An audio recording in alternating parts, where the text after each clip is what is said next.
It is 6 a.m. and developing right now on Denver7 News. See a whole community, Mountain Ridge and part of Foothills Ranch just completely gone is devastating. Charred remains from where homes used to stand in Boulder County. It's just been checking the news every 5 minutes, trying to make sure that our house is still there. We're live as firefighters hope to get a handle on the Calwood fire. And in Larimer County, the Cameron Peak fire grows. Largest fire we've ever seen. A group of volunteer firefighters put right on the front lines to protect their community. Some guys today were actively engaging the fire. Others were preparing structures nearby in case the fire moved in that direction. Crews working so hard to get these things contained. Unfortunately, conditions will only get worse for firefighters over the next 48 hours. Good morning. Thanks for joining us. I'm Molly Hendrickson. And I'm Brian Sanders. Good morning to you. We want to get right out to meteorologist Lisa Hidalgo and her home weather center. And Lisa, in addition to the last few months, the next few days will be challenging as well for those firefighters.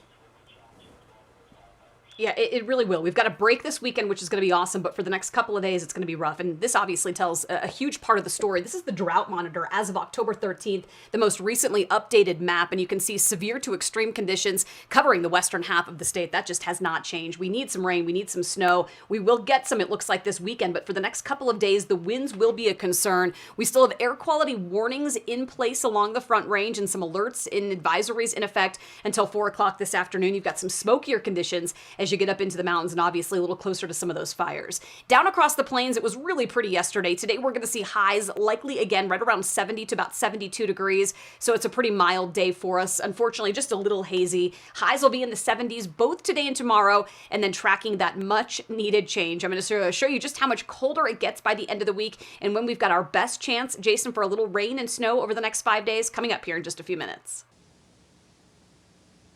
We have a couple of problems down the morning drive. We have a big problem up here by DIA 56 and Tower. Get to that in just a second. New crash just being called out at Parker Road and Arapahoe Road. Sounds like it's going to be on Parker Road. And we also have some huge construction delays again for another day in a row on the southbound side of I-25, right there south of Castle Rock. Take a look from the camera and you can see traffic is barely moving as you make your way south from Castle Rock. The frontage road is a much better option for us right now. Try to get down to Toma Road with just that one lane configuration. The drive time is at 40 minutes and it's only growing as they continue that work here this morning. The rest of the drive doesn't look too bad. Let me take you on up to DIA. We're up near 56 and Tower Road. Denver police still have the northbound lanes closed down, and that for a serious crash with a person that was involved right near 58th Avenue. And so you can use Dunkirk just a touch to the east to get around it pretty easily.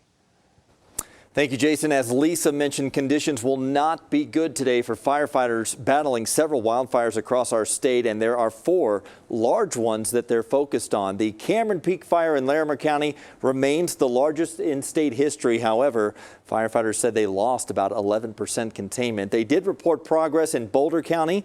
The Calwood fire and the Left Hand Canyon fire right next to each other both have residents out of their homes still, and in Grand County, evacuation orders have been reduced for the East Troublesome fire.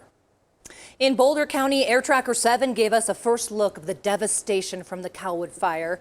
And you can see homes just reduced to nothing on charred land. Denver7's Nicole Brady is live near a roadblock along US 36. And Nicole, teams will try to assess more damage today. That's one of their main focuses, Molly, is finding out if there is more damage so they can report that to these worried homeowners. Some good news, they did not find any additional damaged structures yesterday, and they were able to survey a large portion of the burn area. They weren't able to get to the western heel of the fire, so that area could still have some properties that have been damaged. This morning, we still are holding at 26 properties we know have been damaged. That includes at least 20 homes that are a total loss. So just devastating. And so many people, hundreds, still evacuated from their homes. Really all they can do right now is watch and wait. The smoke was terrifying because it was such a billow and such a plume of smoke that you couldn't tell where the fire actually was burning. And the fire did not grow very much yesterday. It's now at just over 9,100 acres and 17% contained. The Left-Hand Canyon fire, meanwhile, is 386 acres and 4% contained. Crews were able to fight both fires from the air yesterday because the winds weren't quite as strong as Sunday, so that was good. But we've been talking to evacuees over the last couple of days, watching all of the fires burning throughout Colorado and around the country, and they're worried. One homeowner told us he's already been evacuated or had to prepare to evacuate 10 times in the past. If God forbid I lose my house, would I rebuild?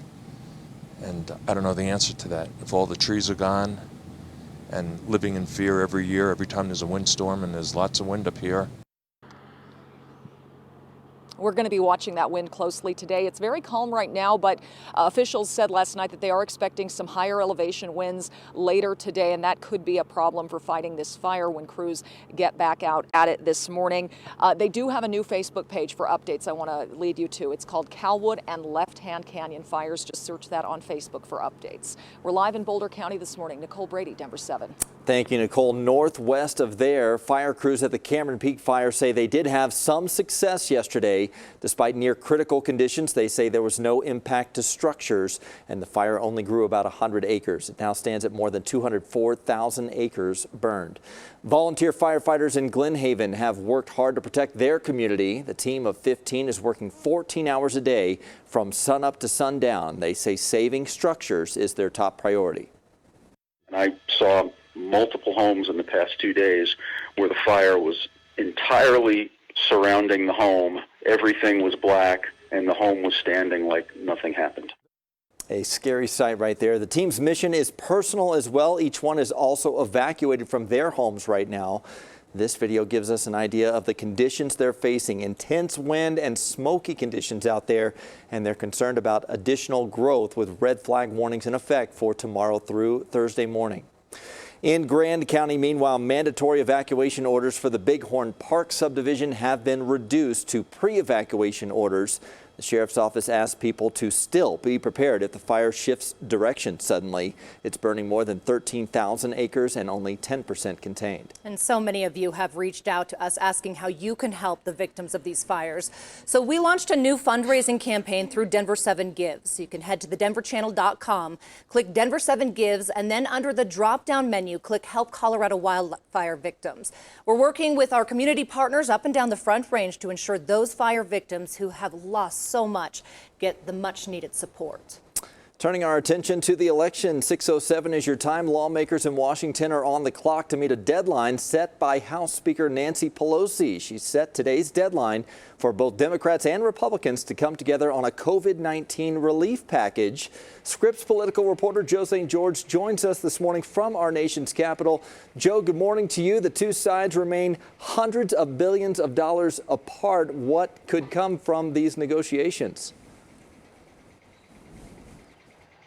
Yeah, first off, good morning to you. You know, for weeks, for months, people in the greater Denver area, Coloradans, have been wondering, will they be getting a second stimulus check? And for weeks and for months, news segments just like this have talked about how lawmakers are talking, they're negotiating, but nothing is concrete. Today, as you mentioned, is really this self-imposed deadline to say, look, if we can't come to a deal today, let's just wait until after the election. President Trump, we know this, he desperately wants a deal. He wants to be able to hold a press conference and say stimulus checks are coming. Senator Cory Gardner, a vulnerable Republican senator representing Colorado, tough re-election race, he certainly would love to bring that news to voters in Colorado. But the fact of the matter is, Democrats, Republicans, as you mentioned, hundreds of millions of dollars apart. And we will talk about Colorado Senate race here in just a second. But Thursday, as we look ahead to Thursday, that is a possible vote by the Senate Judiciary Committee on the Supreme Court nominee. How do we expect that to go? We expect Judge Amy Coney Barrett to be on her confirmation seems at this point inevitable. It means that Justice Barrett, if the current timing holds true, she could be potentially confirmed over the weekend or early next week, she could be seated as a justice before Election Day, which means if any controversial ballot questions from key swing states, a debate in Pennsylvania over a signature, or an issue with a ballot down in Florida, or an issue in Colorado, if anything makes its way to the Supreme Court, there will be 9 Supreme Court justices and not 8.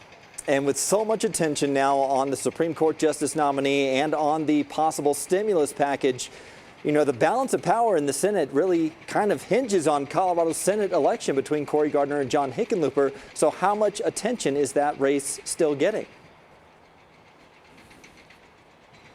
Well, look, everyone in Washington says it is pretty much impossible for Democrats to take back control of the United States Senate if John Hickenlooper, the former governor of Colorado, loses this election. They're looking at the polls. They're obviously feeling optimistic. But remember the current breakdown. 53 Republican senators, 47 Democratic senators. Cory Gardner is one of those 53 Republican senators. Democrats think with all the news that have come out in the last several weeks, the last several months, they believe they can flip Colorado. But we shall see. I know a lot of people, talk to a lot of people on the Gardner campaign. They remain cautiously optimistic. All right, Joe St. George for us in Washington. Appreciate your insight.